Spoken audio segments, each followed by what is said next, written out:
कि पवित्र आत्मा तुम्हारे साथ रहता है क्योंकि मैं ही पवित्र आत्मा हूं। मेरा ही आत्मा है, जो यहोवा का आत्मा है मैं ही हूं। सूर्य, उसका प्रकाश, उसकी गर्मी, तीनों अलग अलग है लेकिन सूर्य एक ही है।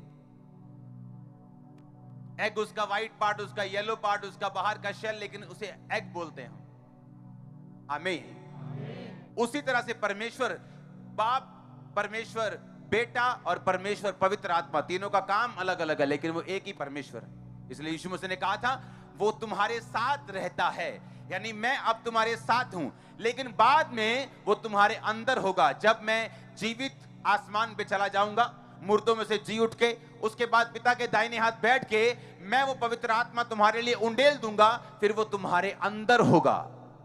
आज वो हमारे अंदर है।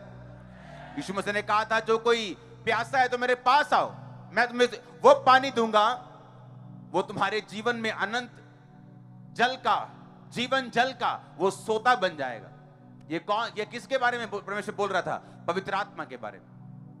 अगर तू प्यासा है, तू जानता, इंसान जितना मर्जी घूम ले, वो अपने कैरियर में कामयाब हो जाए, वो बड़ा स्टार बन जाए, वो छोटा स्टार बन जाए, वो बड़ा बिजनेसमैन बन जाए, बड़ा जॉब वाला खब्बी खान बन जाए, लेकिन हमेशा खाली फील करता है। अंदर का वैक्यूम कोई भरता नहीं। अंदर की बेचैनी ना पैसा खत्म कर पाता है, ना परिवार खत्म कर पाता है, ना लोग खत्म कर पाते हैं, ना पैसा खत्म कर पाता है। टीवी पे देखते हैं, अच्छा मालदीव, वाह बड़ा मजा आएगा, मालदीव जाके भी देख लेता है, मजा नहीं आया, अभी भी खाली है। अच्छा अमेरिका जाके भी, अच्छा नाइक के शू, नाइक के डाल लेता है, अच्छा जॉर्डन के डाल लेता है, अच्छा फॉर्च्यूनर ले लिया, अच्छा मर्सिडीज भी ले, तभी भी खालीपन भरता है परमेश्वर का आत्मा, ना कि कोई मटेरियल, ना कि कोई जिस्मानी आशीष। और इसीलिए परमेश्वर ने कहा कि वो तुम में होगा।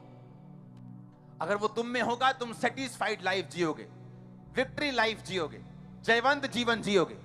अगर वो तुम में नहीं होगा तो आजादी नहीं होगी, तुम बंधन फील करोगे, तुम्हें लगेगा जिंदगी एक संघर्ष है, तुम्हें लगेगा तुम जिंदगी में संघर्ष करने के लिए आए हो, जबकि बाइबल ऐसी बात को बयान नहीं करती। ये एक श्रापित वर्ड है जो इंसान खुद बोल के खुद ही अपने वर्ड्स के नीचे फंस जाते हैं कि जिंदगी एक संघर्ष है। ये इस सदी का सबसे बड़ा झूठ है।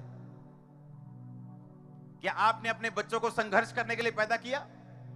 आप चाहते हो कि जब आपका बच्चा पैदा हो उसकी एक टांग ना हो, एक बाजू ना हो और सारी उम्र वो संघर्ष करे? आप चाहते हो? क्या आप प्रभु से अच्छे हो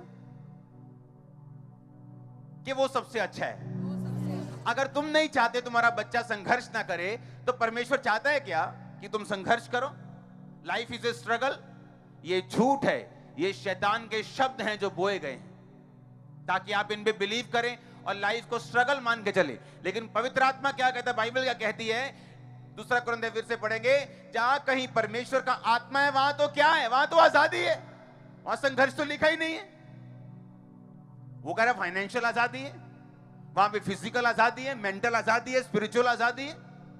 जहां कहीं परमेश्वर का आत्मा है वहां तो स्वतंत्रता है, वहां तो आजादी है, वहां तो ब्लेसिंग है, वहां तो छुटकारा है। कहता अगर वो आत्मा तुम में बसता है, तुम्हारे मरणहार देहों को जिला देगा, वो हड्डियों को जिला देगा, ब्लड को जिला देगा। कोई एक पांव की किसी की हड्डी हो, वही उसको 6 महीने जीने नहीं देती। और सबको मालूम है रीढ़ की हड्डी अगर टूट जाए तो उसका हल क्या है, सबको पता है। ऑपरेट करके भी लोग उठते नहीं बेड से। जब क्रैक हो जाती है उसका कोई हल नहीं, वेन्स दब गई, नस दब गई, चल नहीं रहा बंदा 25 साल से। देखा है कि नहीं देखा? मैंने हजारों को देखा है। जहां कहीं परमेश्वर का आत्मा होगा वहां क्या होगा? आजादी होगी। अगर वो हम में बसेगा तो हमारी मरणहार देहों को परमेश्वर ने क्या कहा? वो जी उठाएगा। रोमियो 15 उसकी 13 आयत को पढ़ेंगे। परमेश्वर जो आशा का दाता है तुम्हें विश्वास करने में सब प्रकार के आनंद और शांति से परिपूर्ण करे और पवित्र आत्मा की सामर्थ्य से तुम्हारी आशा बढ़ती जाए। इसका मतलब क्या? तुम्हारी होप बढ़ती है। कौन ऐसे बोलता है लाइफ इज ए स्ट्रगल? जिनकी आस खत्म हो चुकी, जिनको लगता है मेरा पति अब चेंज नहीं होगा, अगर दारू पीता है चेंज नहीं होगा, अगर मार कुटाई करता है चेंज नहीं होगा,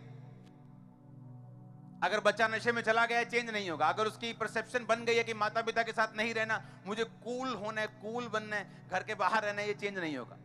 और बाइबल कहती है अगर पवित्र आत्मा तुम में हो उसकी सामर्थ्य से तुम्हारी आशा बढ़ती जाएगी। आप समझ रहे इस बात को? आशा बढ़ेगी क्या? नहीं, एक दिन ऐसा होगा, एक दिन ऐसा होगा, एक दिन ऐसा होगा, एक दिन ऐसा होगा, एक दिन मेरा फाइनेंस, एक दिन मेरी ये चीज, एक दिन मेरी ये चीज। आप मेरी बात समझ रहे कि नहीं? आपको मालूम होगा कि पवित्र आत्मा की सामर्थ्य से आपकी आशा बढ़ेगी। अगर किसी में आज आशा नहीं है, वो निराश बैठा है, बेआस बैठा है, उदास मुंह करके बैठा है, क्योंकि उसकी आस खत्म हो गई। अब क्या होने वाला? अब कोविड आ गया, मेरा धंधा बंद है, अब कोविड आ गया, मंदी आ जाएगी, अब कोविड आ गया, अब ये हो जाए। वो बेआस है। लेकिन परमेश्वर क्या कहता है? फिर से पढ़ेंगे 15-13 को। परमेश्वर कहता है पवित्र आत्मा की सामर्थ्य से तुम्हारी आशा बढ़ती जाए। इसका मतलब पवित्र आत्मा की सामर्थ्य अगर हम में होगी, हमारी आस बढ़ेगी। जब आस बढ़ेगी, आपकी लाइफ बेटर होगी। आज प्रॉब्लम क्या है? जब एक आपकी लाइफ में मुश्किल अटैक करती है, जब एक दुख अटैक करता है, तो क्या होता है? वो दुख भी है मुश्किल, लेकिन जब बेआस बंदा हो जाता है, वो उसको ज्यादा निराश करता है। वो उसको मृत्यु के समान है, वो मौत के समान है। वो धरती के ऊपर जीवित बंदा मौत के समान है। वो मृत व्यक्ति के समान है, मरे हुए बंदे के समान है, क्योंकि उसकी आस खत्म हो चुकी।